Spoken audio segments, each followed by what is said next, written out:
Welcome back to another one of OST Global Solutions video newsletters. Today we're going to talk about whether or not you have the right skills to be successful in business development. One of the things we've seen across the business development industry is that there's a misalignment of skills and responsibilities. And this is common across a lot of different companies and a lot of different industries. Many business developers don't have the skills to be successful in their jobs. They're expected to produce results without the knowledge, training, or experience to justify such expectations. And when we're talking about business development, we're talking about business developers, capture managers, anybody that has to do with developing a proposal is all kind of lumped together in this business development framework. And really, the reason that this misalignment exists is because it takes a combination of skills and truly understanding what the deliverables are at each step in the business development lifecycle in order to be successful. So a business developer needs to understand what a proposal manager needs in order to write a great proposal. Same thing with a capture manager and vice versa. Everybody needs to understand each other's jobs so that they know how they can support one another. And a lot of this stems from leadership who have gaps in their knowledge and skills and have never seen what great looks like. So I'm going to illustrate this point with an example. I am a non-commissioned officer in the United States Army, and I got out in 2011. And we got a picture here of a Marine who is looking like he's going to go into a battle. And this is what civilians see, right? A battle-hardened infantry guy who's ready to go fight. As a non-commissioned officer, I see something completely different. I see a rip in his helmet cover. It's unserviceable. I see that he has his night vision goggles on during the daytime. He doesn't have a proper cheek stock weld. His rifle isn't shouldered. He doesn't have the right gloves. He's not using his cover and his sling properly.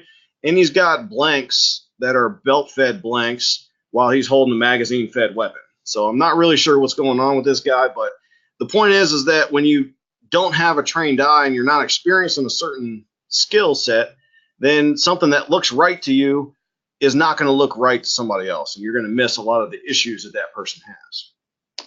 So we're going to use Bloom's taxonomy of skills to kind of analyze where people are in their skill set typically and what we can do to get better. So progression through training and experience requires you to apply the lower order skills and knowledge in order to get better, right? So knowledge being the basic level skill and evaluation being true mastery of whatever we're talking about here. So the question is, where do you fall in Bloom's taxonomy? What we find at OST is that a lot of business developers, capture managers, proposal personnel, and that includes managers, writers, editors, so on and so forth, are stuck at the application level. They're able to use their prior knowledge to solve new problems, but this really isn't growing. It's based on what they know already. Some of them have only received on-the-job training and have knowledge gaps in their comprehension. So they've only been at certain organizations and they've never seen what a truly great proposal looks like, or what a truly great capture looks like, or what a truly great qualified pipeline looks like. And what they really need is the next level, the analysis, where they're able to break information into parts, identify patterns, and be able to find facts to support their generalizations or inferences that they may have about a solution or a customer problem or a proposal that they're working on.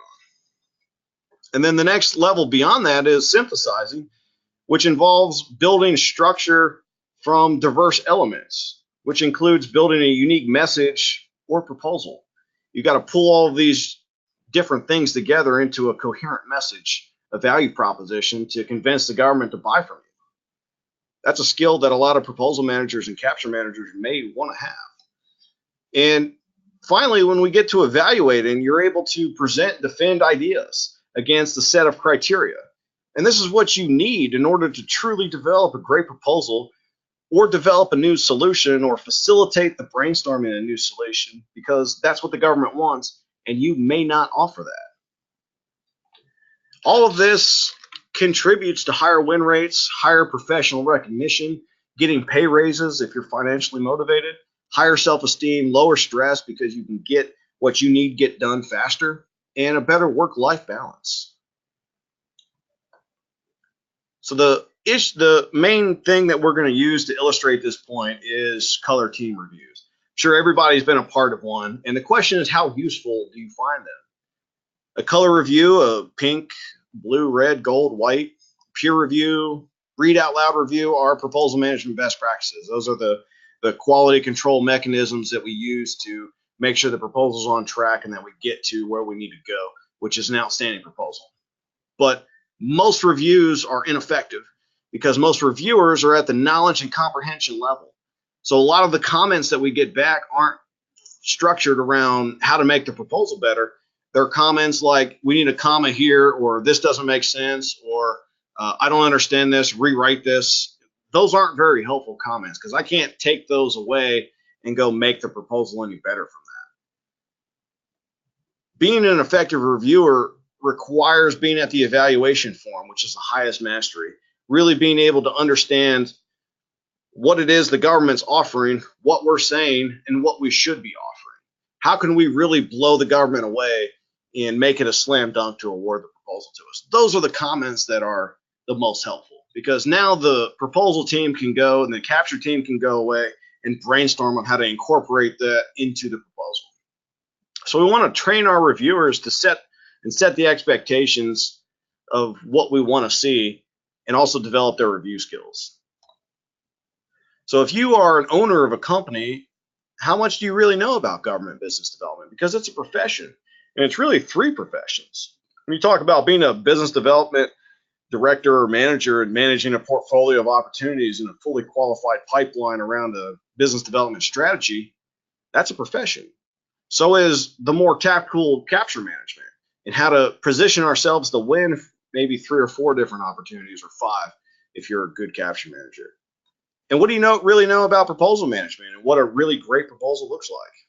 How do you know whether your personnel and processes are effective? Are you actually measuring the effectiveness of their organization? The easiest thing to measure is win rate, right? How many proposals do you submit versus how many do you win? Industry average is 33. So if you're below that, you know you're below average. And if you're above that, there's always room to improve. Do you know how to hire these people properly? Do you know how to discern between those with true talent and those who are just selling the resumes? Because there's a lot of people out there who do that, especially in business development. Do you expect junior people to perform senior tasks? We've seen this in a lot of small businesses where they hire who they can afford, friends and family, right? And you're asking junior people to perform at levels of a professional business developer, and that's just not reality. When was the last time you've had any training courses in BD capture proposals? You attended any APMP events or any NCMA events, right? Are you out there continuously developing your own skills and your own knowledge of the situation? A lot of resources we offer to advance in Bloom's taxonomy in BD capture and proposals. You can attend our Bid and Proposal Academy courses and certifications. You can check out the blueprint for federal business development at OST's website, and you can join the incubator if you're a small business, and we can help put your growth on steroids. So please visit our website at ostglobalsolutions.com or reach out to Alessia or myself for more information. Hope to see you next time.